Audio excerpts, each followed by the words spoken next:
290. We want to thank everyone for attending tonight's exciting event. Mary Beth Growney Selene always does a great job.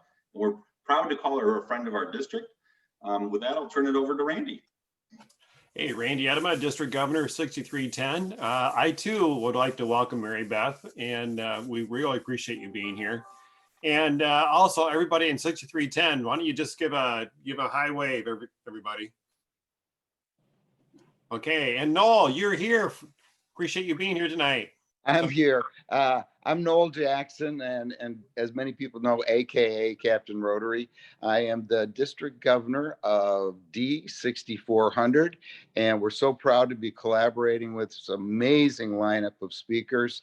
And I'd like to welcome all of the people from D6400. Thanks a lot. So before I turn it over to Cheryl Peterson, who's going to be our facilitator tonight, I just wanted to remind everyone where the raise hand function is. If you click on the participants link on the very bottom next to the chat box, it's going to bring all the participants, and on the very bottom is a little menu. There's going to be the raise hand down there. So when we have the question, if you have a question during Mary Beth's session, please raise your hand and we will unmute you, and so you're able to chat with Mary Beth and we can hear your question. And please don't be shy. We want to see those Rotary guts come out. We want to get to the really, really tough questions out there, so we can all, we want to leave with our heads being this big with so much knowledge. So with that being said, Cheryl Peterson, it's up to you. All right, thank you very much. Welcome everyone this evening to This Evening with Mary Beth Growney Selene and the Rotary Foundation. Thank you to the district governors for their greetings tonight and for their enthusiasm and motivation for all of us to go about doing the good work of the Rotary Foundation in our own communities and around the world. We're really pleased to have Mary Beth with us tonight. Kathy explained a little bit about raise your hand. We will have the chat room open. And if you would rather put your question in the chat room.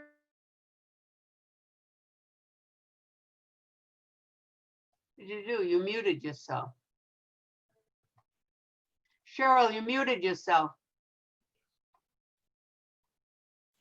Can you hear me now? Mm-hmm.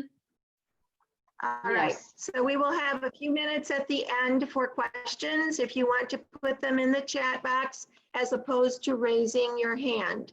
So let me introduce Mary Beth, probably not a stranger to many of us, but I'm sure you may learn just a little bit more about her. Mary Beth is the founder and president of Ryan Signs, Inc. in Madison, Wisconsin. She is a non-lawyer fee arbitrator and a past non-lawyer member of the Client Security Fund of the State Bar of Wisconsin. That is quite a piece of information. Someday I hope to learn more from her about what that's all about. Mary Beth is also a supporter of the What If Foundation, which focuses on feeding and educating children in Haiti. Her personal time is spent with her husband, Alan, who is a past district governor of District 5970, and her daughter, Bridget, and her son-in-law, Sean.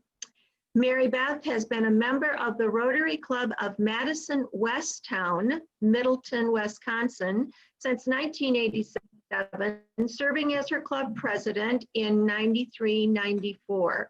And she has been the host parent for several Rotary Youth Exchange students. At the district level, Mary Beth was district governor in 2000-2001. She served as district membership chair and also as district Rotary Foundation chair. She's been a training leader at International Assembly in San Diego, and she has served as a representative to the Council on Legislation in 04, 07, and 10 for her district, District 6250. At the zone level, she has been an Institute General Chair, Regional Rotary Foundation Coordinator, Public Image Resource Coordinator, and Rotary Coordinator. And finally, she has served as a Rotary Foundation trustee from 2016 to 2019, and as a Rotary International Director 2013-2015. She has received Rotary International Service Above Self Award, the Rotary Foundation Citation for Meritorious Service, and the Rotary Foundation's Distinguished Service Award. Mary Beth and Alan are major donors, Bequest Society members, and both of them are sustaining members to the annual fund. So as you can see or be refreshed, Mary Beth has a wealth of experience and knowledge about the Rotary Foundation, and we want to take advantage of that tonight by listening to her presentation and being able to ask questions that are top of mind for us. Mary Beth, please, and welcome. Thank you so much, Cheryl. And thank you all so much for inviting me. I'm so excited to be here. I just have a couple of comments, and this is not on Cheryl or Kathy. I really need to expand my personal biography because on July 17th, I became a grandmother for the first time. So now my personal time is shared also with my grandson, Dexter. So I'm very happy to share that. And with that, I will also attempt to share my screen. And I got to tell you, I am not very good at this. So please tell me that you can see this.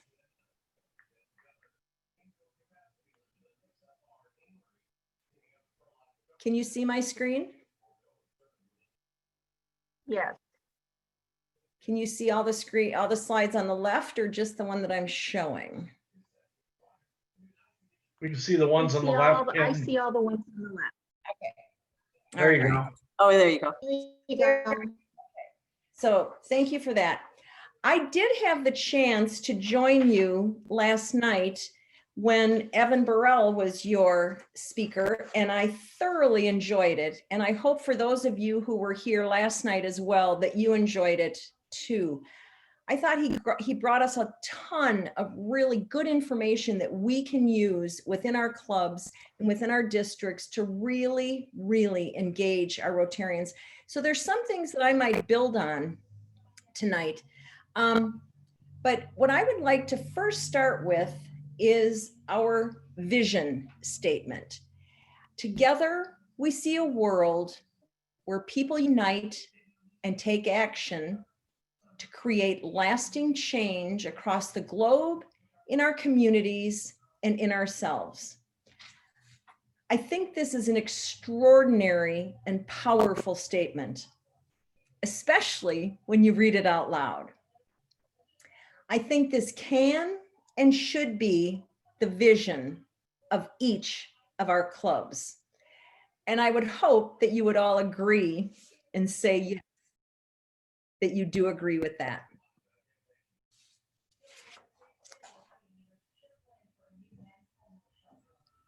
We have two organizations that very much operate as one Rotary. We have Rotary International and we have our Rotary Foundation. So how can we as Rotary clubs embrace and strengthen our organization's vision through our local and global service? I would like to suggest that number one, committees consist of more than one person. I think that it's important that we consider conducting a needs assessment for every program or project that our clubs develop, not just global grants that are required by the Rotary Foundation. This ensures that we are meeting the community's needs, not our own. I'd like to give you two examples of that. Oftentimes, we as clubs decide that wouldn't it be neat to create a tutor source for our middle school children? And we get all of our volunteers lined up and we go to our middle schools and we say, guess what? We've got a group of Rotarians that are totally engaged and really want to serve as tutors in the middle school. And the administration of the middle school says, thank you very much. We really appreciate that. But what we really need is mentors. And you go back to your original group of tutor volunteers and half of them say, whoa, I'm not comfortable being a mentor. I was really comfortable being a tutor, but I'm not comfortable being a mentor. We could have saved everybody a lot of time if we had first reached out to our middle school and said, how can we meet your needs? Another example might be that we, and you know, at the end of summer, the end of the growing season, we very proudly take a bunch of leftover vegetables from our gardens to our food pantries and say, here, look at what we've got here. We never call them ahead of time. We never talk to them ahead of time. We just show up. And they say, wow, we don't really need fresh vegetables right now.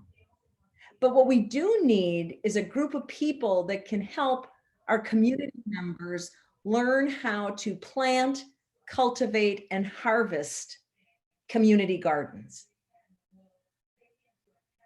A missed opportunity. But if we had reached out to that group beforehand, we could have found and gone to our members and said, look at, this is their need. Who's willing to volunteer to help X number of communities set up and establish community gardens? When we establish our goals with our partners, we can measure those goals against our achievements. Measuring success against failures helps us to identify the misses that we had. And I think all of our members would be happier knowing that we are addressing specific needs of our communities, be that local or global. Sometimes our core values are underutilized, and I've put it today against our vision statement because I think if we look at each of our core values in terms of how it serves within our mission statement, or excuse me, our vision statement, we gain a lot of strength from that. The first one, and I've got this in the form, it doesn't look like it, but I've got it in the form of an acronym because it's the only way I can remember all 5 of our core values. And the acronym is FLIDS. Fellowship, and here I'm going to take from Evan's presentation last night. Fellowship and fun. Not only fun, but fun together. That's what fellowship is. It's fun together. Leadership, integrity, diversity, and service. Are we sharing, first of all, our core values with our Rotarians on a regular basis? And are we achieving our core values? It's not just a group of 5 words. It's something that I hope we are all looking to achieve within each and every one of our clubs. Are we achieving our goals when we meet virtually or in person? Are we achieving our goals when we talk with prospective members about what it means to truly be a part of a Rotary Club? Do we talk about our core values when we invite speakers to our clubs?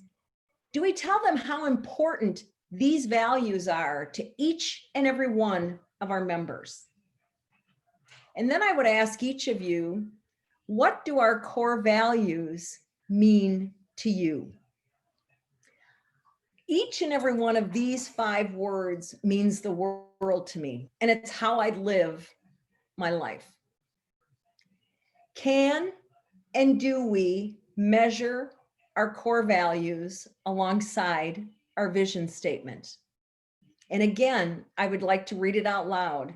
Together, we see a world where people unite and take action to create lasting change across the globe, in our communities, and in ourselves.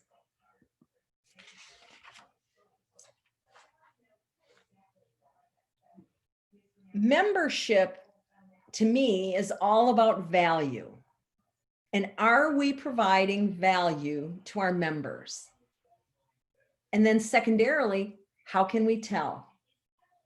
How many members do we lose in year 1, 2, or 3?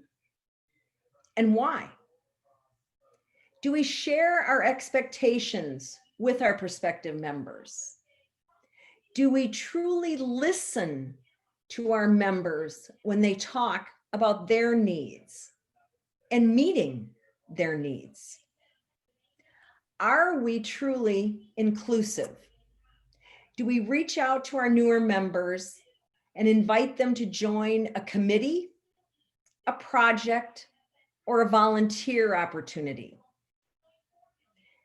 If someone joins Rotary in order to give back, which most people do, or to do good, are we giving them the opportunities which allow for this? Question for everybody. Have your programs and projects stopped during COVID? Or, and this is my favorite word during all of this, and our president uses it all the time, Holger says we need to pivot. Are we pivoting? Are we looking at the way we've done things forever and saying we can't do that anymore with COVID, but we could do something better? We could maybe do something that provides more service to our members. All the while, we need to be listening to our members. Along with our vision statement, we also have 4 priorities, which each have objectives within them. The first priority, and these are really in no order of importance, but the first is to increase our impact. Our number 1 organizational priority is the eradication of polio. And the timing of these sessions this week couldn't be better because Saturday is World Polio Day. I've just been engaging in some email conversation with a very dear friend of mine, and we are meeting on Zoom Thursday night to figure out how we can raise money for polio eradication starting on Saturday. So we're not ahead of the game at all. I acknowledge that, but it's not too late because we're going to go through October 24th, or from October 24th through Thanksgiving in our fundraising efforts. But we're going to do it all through social media. And again, that comes back to some of the things that Evan shared with us last night. We are going to increase our impact through our social media contacts to make more people aware of how we can and will eradicate polio. I hope each and every one of us understands that we need to not only eradicate polio, but we need to leverage our legacy in doing so. An African from Nigeria by the name of Tunji just got listed in Time Magazine's 100 most influential people of 2020. Tunji is a Rotarian, and he is the chair of the Nigerian polio eradication effort. On August 25th, Nigeria and the continent of Africa were declared polio-free. Much of that is in thanks to Tunji and his absolute leadership. Make sure you share that one of our fellow Rotarians is included in Time's 100 Most Influential for 2020 because of his service to the eradication of polio. That is how we leverage our legacy. Another thing within Increase Our Impact is that we need to focus our programs and our offerings. Are our clubs too spread out? Do we need to bring things back together so that we can really be addressing the goals and the needs and the values of our members instead of trying to meet small goals of many, many organizations? I'm not saying one is right or one is wrong. I'm just saying, listen to your members and figure out how we can better increase our impact. Lastly, and I mentioned it earlier, is we need to improve our ability to achieve and measure our impact. When you start a project or a program, make sure you have a baseline of where something is today so that at the end of that project or program, you know what you have achieved and that it is measurable. Expand our reach is definitely something very personal to every single one of our clubs. We need to grow and diversify our membership to expand our reach. Does our club represent the community in which we live? If the answer is yes, good for you and kudos. But I think the majority of us would struggle to say yes to that question. We need to create new channels into Rotary. We've got all sorts of new club models that are available to those that we talk to and that we come in contact with. We've got passport clubs. We've got cause-oriented clubs. We've got satellite clubs. Let's make sure that when we're talking to people about Rotary, we let them know that we do have a model of a club that can meet their needs and meets the values in which they are looking to Rotary to fulfill. We need to increase at the same time Rotary's openness and appeal. Again, for those of you who were online with Evan last night, he showed a slide of older white men. How many people do we know that think of Rotary in those terms? And yet I look at the gallery of people participating tonight, and it's definitely not all white, not all men, and not all old. We have a product to sell. We just simply need to sell it.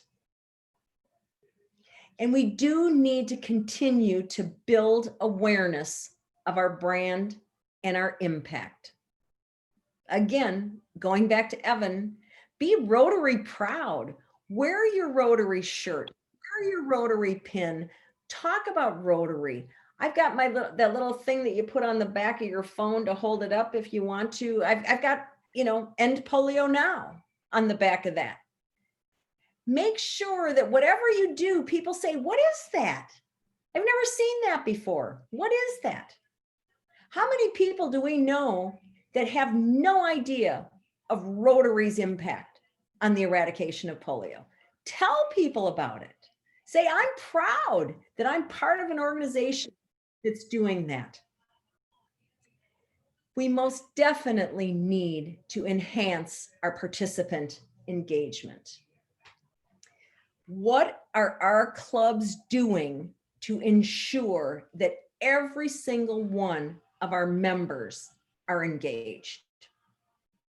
And what does engagement mean to different people? Going back, how many people have we heard that join Rotary, and when they do their induction speech, they say, I joined Rotary so I could give back? What does that mean? Does it mean you give back by working at the food pantry or working with your local high school or becoming more or better engaged in global grants, global service to do good? If we don't ask our members what their passion is, we are going to be hard pressed to figure out how to fulfill that passion. We need to develop a participant-centered approach to deliver that value. Again, it goes back to communication. In the world of Zoom, we can no longer assume that if we see people once a week at lunch, they're going to stay engaged. We need to make sure that we are meeting our members' needs. Leadership is one of our core values, and one of our objectives is to offer new opportunities for personal and professional connection. One of the clubs in my area is now doing a section in their newsletter where they've got a new member interviewing a longstanding member. They have no specific list of questions that they have to ask from one to the other. It becomes a conversation where they learn about each other and they share their passions within Rotary and outside of Rotary. But what they're doing is they are connecting people that could be their mentor. They could be a business mentor, they could be a personal mentor. But what a great way to connect our generations of Rotarians. And I'm not talking just age generation, I'm talking longevity in Rotary. How wonderful for that personal and professional connection. And we absolutely need to adopt and provide leadership development and skills training. And a lot of that comes from leadership opportunities within the club in terms of the board, committee leadership, committee participation, and just overall engagement in the projects and programs that we're working on. And last but not least is our ability to increase our ability to adapt. And I'll tell you, if nobody needed it or nobody knew it before, COVID has absolutely forced us to increase our ability to adapt. I'm not sure there's one single person on this Zoom call tonight that would have guessed on March 1st that we would all be meeting virtually at the end of October. I'm not sure we thought we would be doing it at the middle of March, much less the end of October. But we have adapted. And we're doing a really good job of adapting. We need to be able to take risks. And I think COVID has taught us how to do that. I think some clubs are doing a great job with Zoom, and I think they're engaging all of their members. And I think there are other clubs that have been fearful of launching into the Zoom world. And so they're struggling to maintain memberships, to maintain engagement of their members. Don't be afraid to take risks. Sometimes they work, sometimes they don't. At the more international level, this priority and objective is speaking to streamlining our governance process and our structure. And I know that the board of directors and the board of trustees are working very hard to ensure that they are creating the best structure to deliver the best processes for all of us. The board of directors and the board of trustees are meeting virtually now, and instead of meeting 4 times a year, they're both meeting monthly, shorter periods of time, but guess what? I think they're probably achieving equally or as much in those once a month meetings as they were when they were meeting 4 times a year. And it's more expedient. They're getting things done and they're getting them out to us to implement. And then we do need to review our governance to foster more diverse perspectives in decision making. And I think that's not only at the senior level of Rotary, but it's also at our club levels. Make sure we are looking at the way we are making our decisions. making sure it's in the best interest of every single member of our club. I would like to share one more story with you, and actually I'm going to go back to this. Enhance participant engagement. I think many of us, and I hope nearly all of us, have had the opportunity to induct new members through COVID. My club's major fundraiser is a golf outing, and it was originally scheduled for the end of June. And in about the middle of April, we delayed that. And instead of canceling it, we postponed it to the end of August. And against the better judgment of a couple of our board members, our committee said, we're going to do this, and we're going to do it well. We had one of our new members who was inducted during Zoom reach out and say, I would like to be a sponsor of the golf outing. And not only would I like to be a sponsor, but if it's possible, I would like to be at the golf course on the hole I'm sponsoring to do some giveaways. And no one had ever asked us this in the history of 8 or 9 years worth of golf outings. None of our sponsors had ever wanted to be on the course. And so we talked about it. We talked about it with the golf course, and they said, masks and social distancing, we're fine. Everything fine. We're complying with the Dane County orders, the county I live in. We're complying with the state orders. No worries. This member came. None of us had met her in person prior to her showing up the day that she was sponsoring a hole at our golf outing. We did the fist bumps instead of hugs, because all of us know that hugs would have been the greeting of choice. But I had a chance during the course of the day to talk to her and visit with her. And I said to her, it's so nice to meet you face to face. And she said, I've been looking forward to this since the minute I sent in my money to be a sponsor, because I knew it would be my opportunity to see each and every one of you face to face. That was really a neat moment for me.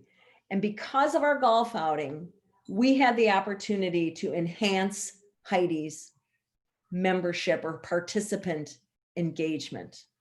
And now that she's met everybody, her interaction on our Zoom meetings has gone through the roof because she feels like she's among friends. And I think that's what everything we do is all about, be it locally or globally. We need to ensure that we are meeting our vision statement and our priorities and objectives. So with that, I would thank you, and I would offer anyone the opportunity for questions.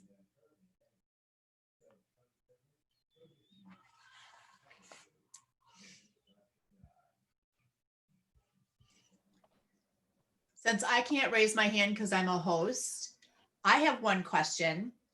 So you mentioned not to have one person on a committee, but yet we have several clubs that just have, let's say they have 10 to 15 members.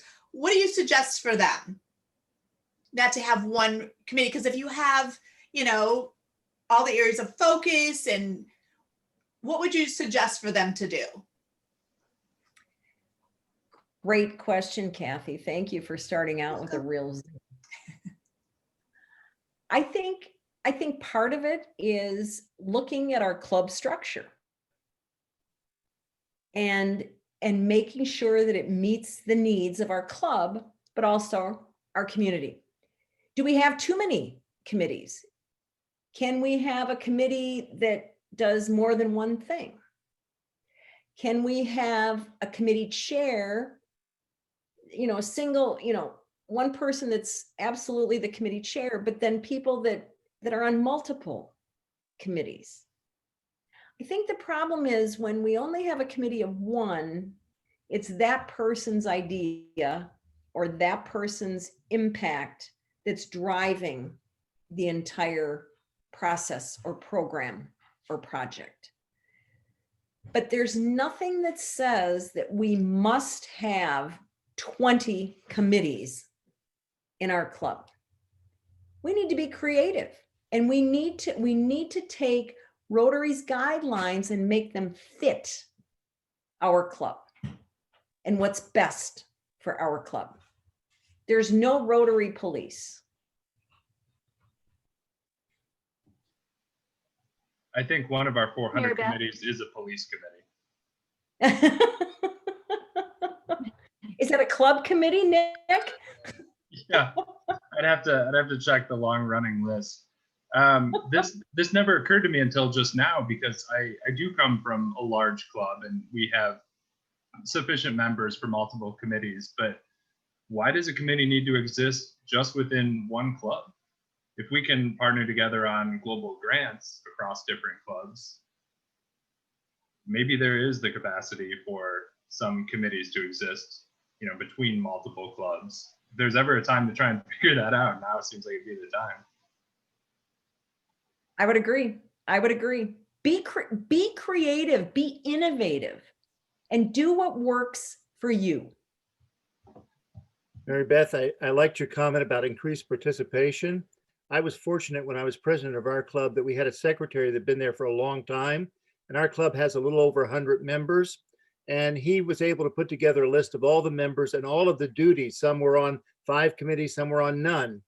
And so I made a decision as a president that I was going to go to all of the members who were not on anything and try and get them on some kind of a committee. I never had a single person turn me down. I went up, I asked them, I said, would you like to be on the finance committee? What would you like to be on? Here's all the committees. I'd like to say all of them were enthusiastic. About half of them took the title and didn't do anything, but the other half really stepped up and it made a difference. And so the point is the power of asking. And I'm sure, David, it increased their engagement. Not only your asking, but their opportunity to serve. Thanks for doing that. I think sometimes, Mary Beth, especially for smaller clubs, that all of the goals and requirements and committees and everything that Rotary has can be somewhat intimidating to a small club. And I think it's better sometimes to pick out what basic is necessary for a small club and do a really good job of it, rather than try to do it all and not do a good job of really any of it. I would agree. And as I said, there's no Rotary police. So truly do what meets the needs of your club.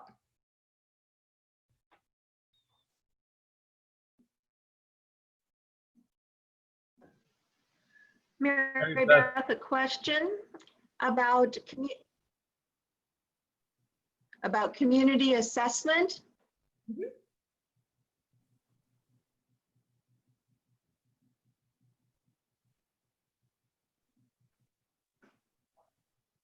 Mary Beth, can you hear me? Now I can, but I couldn't hear the question, Cheryl. I'm sorry. All right.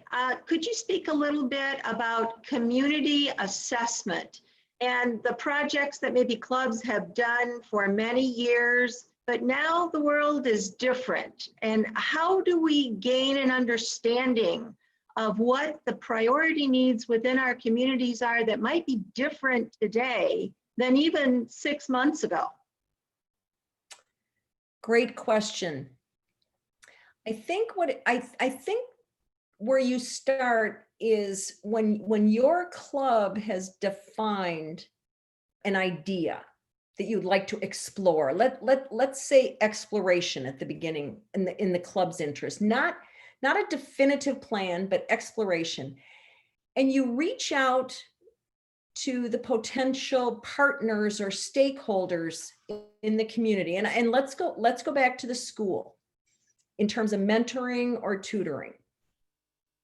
When you first reach out to the school district and you indicate to them that you would really like to work with XYZ school, and then they give you permission or the name of a principal or a counselor or a vice principal, whatever the case may be, and just have a conversation about Rotary and what we can provide, what we do provide, what we have provided in the past, and how does that fit within the needs of the community of the school. You know, at this point, the school becomes our community that we are trying to meet the needs of.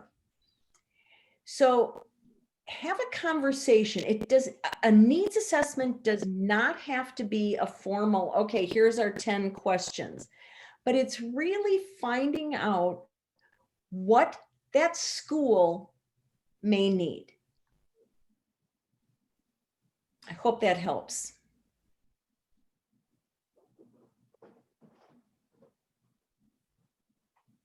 Aaron, you're up. Dr. Gupta. Yeah, so thank you for giving me the opportunity. I've been working on the opioid crisis for the last 15 years, taking care of patients in my office. I'm the only doctor in town who's been doing that consistently, and I've been giving lectures for the last 10 years. Last 3 years, my topic changed, why the death rates are going up and what can be done to reduce the death rate. So I'm not talking just awareness. I can show you guys what can be easily done very quickly to improve access to care for 20 to 40 million people that do not have access to care. It doesn't take billions of dollars. It will take one signature and we can get it done. Improve access by 80%. So that's why I'm very passionate to share with you my thoughts so that you can take it up to the next higher level and make a fund and project, and I'll be happy to share my thoughts with you. Thank you. Gary. Yes, hi. Hi, Mary Beth. I'm in a situation in a club here that, let me start back when you were talking about most people join Rotary to give something back. And I see in our club here, we're very generous. We're very good with the checkbook. But when it comes to club projects, we're a little light. And the club realizes this. But yet, on the other hand, a lot of individuals, volunteer school boards, Meals on Wheels, food pantries, different organizations, boards. I mean, we have a lot of members that are part or volunteer in other organizations. But I'm wondering, how do we bring all this together and make sure Rotary becomes kind of the core, the base of all of this volunteerism? But again, I think we need to, and then brand it in such a way. Another great question. And you know what? My first suggestion would be when everybody does their own individual volunteering, that they wear their Rotary brand shirts or hats. But you know what? It's really cool to think that everyone has identified their personal passion, be it Meals on Wheels or schools or, you know, helping seniors to doctor's appointments, whatever the case may be, it's their personal passion. So maybe that would be a really good club assembly to talk about everybody's passions and then to see if there could be a focus on centering it around a specific club program or project that would better enhance the delivery of services and volunteerism. But I mean, you can't fault any of your members because, like you say, they're all doing their own volunteer. But you know, it might be neat to just have a discussion about we're pretty diversified here. Is there a common path under which we can do more service in the name of Rotary? But I would first of all encourage everyone to wear their Rotary gear when they're volunteering. Thank you, Mary Beth. Thank you. Sorry for speaking twice, Mary Beth, but I want to brag on one of the clubs in 6290, and it's right up Gary's alley, the Petoskey Sunrise Club, the other club in Petoskey. They begin every single meeting with two things: happy bucks, and like a lot of clubs do, but then they have every single member stand up and say what they did during the week. I planted flowers at the Methodist Church. I served in Manna, and they began every single meeting. And then they report that to Rotary as service, community service in their goals and objectives. So It's in all their newsletters and they do it every single week. It's amazing what people are doing, as Gary said. Okay, Nick, you're up. I like to think I'm Oh, you muted. I like to think that I'm of the generation that's pretty tech savvy, but I didn't realize I wasn't muted and turned around and yelled to my wife that I was about to unmute myself. So sorry for stepping on the toes of whoever was asking their question. So Mary Beth, I recently started chairing our club's World Service Committee, and we're in a very fortunate position to have a decent chunk amount of money to grant out every year. And you know, it's been the same members on the committee for a number of years. The approach has always really been the same. And it's really traditionally charity focused. And I would love to start shifting everybody toward microfinance and financial literacy and those things that other organizations have really proven can make a demonstrative difference in the communities we're trying to serve. But that's such a leap from where we are, not only in terms of logistically, but culturally as a club. I can't even imagine presenting, yeah, we're going to ask poor people for the money back and interest. You know, it's such a leap. So I wonder how you think we could start to talk about that. I think just that, you start to talk about it. I don't think any good ideas happen without conversation. And you may get blown out of the water and say that's never going to work, it's not possible, but there may be one person that says, I'm not really crazy about that idea, but what if? What if we looked at it this way? But starting the conversation, and again, including your partners in that conversation. What if you started paying it forward? Instead of paying it back, paying it forward. I think discussion and conversation is really, really good. I was hoping you could give me a 6-month fix, but all right. We'll go with that. No, I'm kidding. I'm totally kidding. You're absolutely right. It is a slow process, and thank you for reminding me of that. Hey, Junior, you're up. Mary Beth, you've been in some different parts of Rotary than most of us have and or will ever be in. You've been on the trustees board. You've done all these wonderful things within Rotary. Other than your new obsession or great title of grandmother, what do you want to do in Rotary next? I think I'm doing it right now. Number one, being with all of you, but number two, I have become re-engaged with my club and with my district. I'm back on my district Rotary Foundation committee. I chaired the golf outing that we had this past summer, and I had a ball doing it.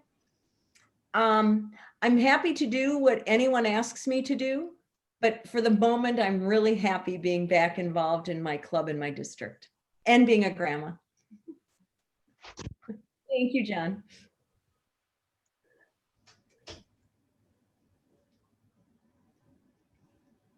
Mary Beth, anybody you else have any spoke questions? about the Sorry, Mary. concept of pivoting.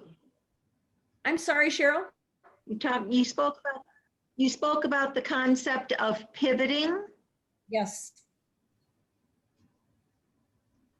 Can you talk about maybe a couple of strategies that you have seen work very well related to pivoting around projects and fundraising? I will try my best. And I think I have a good example on the fundraising for sure. So that'll give me a moment to think about projects. A friend of mine is in a club outside of Toronto in Barrie, and their club's major fundraiser has always been a lobster dinner.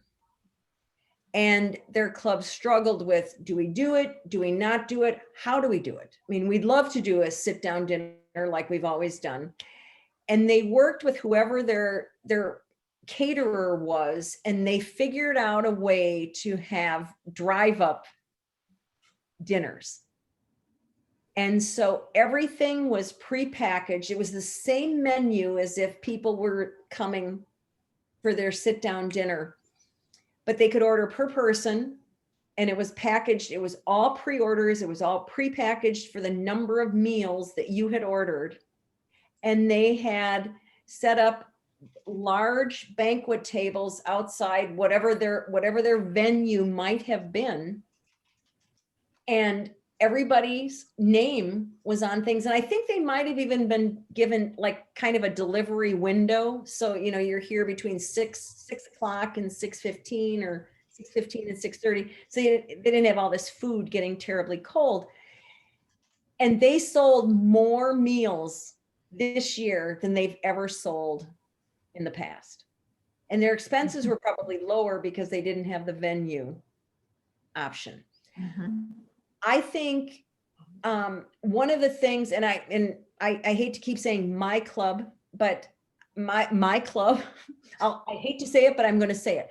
My club is a partner with a middle school, and every year we help them, sixth graders get to know where their lockers are. So we have a group of volunteers that do that. Then we have another group of volunteers that help on photo day. And so we just help the photographers that come in and take the kids' school pictures. And those are the volunteer things that we've done. This year, instead, we helped pack, with the school district, we helped pack the backpacks that were going to the kids for virtual learning. So again, I think it goes back to that open communication with our partners and our program beneficiaries to make sure that there is a way for us to meet their needs. So, you know, the money that we would have spent on other things relative to back to school just went into the backpack program, or the number of the amount of money that we used probably could have gone down because so much of it was provided by the school district itself. I hope that helps. Could you also, sure. Could you also speak to what you see as the vision for Rotary Youth Exchange in this world of pandemic? Oh boy. I hope it gets back to normal shortly because we need all those kids moving inside and outside the world. We had a youth exchange student for the first time ever from Italy this year. And if you can all remember back to March, Italy was one of the first countries that was hit the worst. And she came to a meeting one week, and this is back when we were still meeting in person. And she said, my parents want me to stay here. They feel I'm safer here. And we were all like, oh, yes, yes. The next week, her parents had pivoted and they wanted her home. And at that point, things were progressing for all of us kind of exponentially. And so we really understood it until we found out what her itinerary was. And it was Madison to Chicago to New York to Frankfurt to her home in Italy. And I said, no way in hell would I let my kid get on all those airplanes at this point in time.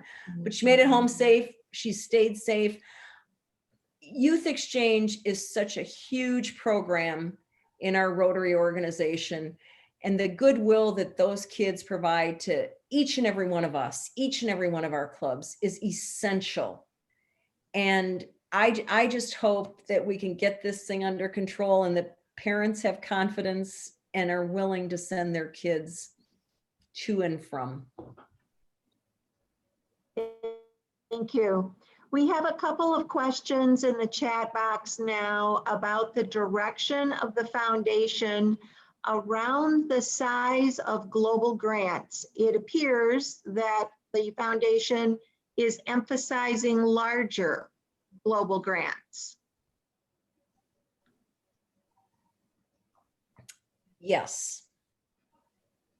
I think when we went to our new grants model back in, and I'm going to defer to any district foundation chairs here, back in 2012 or 13, the goal was always larger.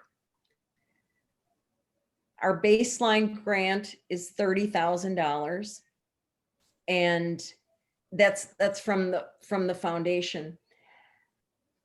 But I think that, you know, it's larger impact, it's sustainability, it is identifying partners, collaborative partners that are not only helping us with funding, but also can provide some implementation professionals, so that when we get on the ground, Rotary is not only the advocacy part of it, but that we have someone else on the ground helping us implement the program. Think of our relationship with UNICEF and polio eradication. Rotary is the advocate in polio eradication. We have the means to talk to our government officials, make sure that our communities understand the value of those tiny drops. But it's UNICEF that is out there primarily giving the drops and making sure that they are connected with the community members themselves in these smaller towns and villages in which we are serving. So it really is important when we're looking at developing global grants to make sure that we can achieve the goals we want to achieve. And making sure that when we walk out the door, be it 2 or 3 years later, that community has the capacity to sustain whatever it is we created for them, that we co-collaborated to create with them. Thank you. One last question from the chat box. What will bring back the TRF match for donated funds and when? That's really, well, I think it's a simple answer. I don't think getting to the answer is necessarily simple. But the reality is our demand for World Fund money in our global grants has increased, and our giving to the annual fund has remained relatively stable. If we increase our giving to the annual fund, we will increase the amount of money that's in the World Fund. It's really quite that simple. So our demand has gone up, and our giving, which absolutely impacts that demand, has stayed level. So I would encourage all of you to talk to your Rotarians and ask them to definitely make the Rotary Foundation one of their charities of choice. And I would love it if it was all of our primary charities of choice, but to give it to the annual fund, because that money is invested for 3 years, and half of it comes back to us in our district designated fund, and half of it stays with the World Fund. And that's the money that we all rely on to supplement and really increase the value of our global grants. Thank you for that, Mary Beth. This has been a great presentation. We are just a minute before 8 o'clock, so we want to come to the end here. Applause, please, for a great presentation by Mary Beth tonight. And Kathy, we will come back to you for any last comments. Mary Beth, thank you so much for answering that email that I sent out to you. And I can't wait to drink a beer with you again in person. So tomorrow we have Jenny Stotz, who is going to talk to us about being Rotary happy. Are we just happy, or are we Rotary happy? So we'll see you all tomorrow on the screen at 7 o'clock. Be there, but we're all square, right? Thank you all very much. This is wonderful. Good night, everyone. Good night. Good night all. Have a great night.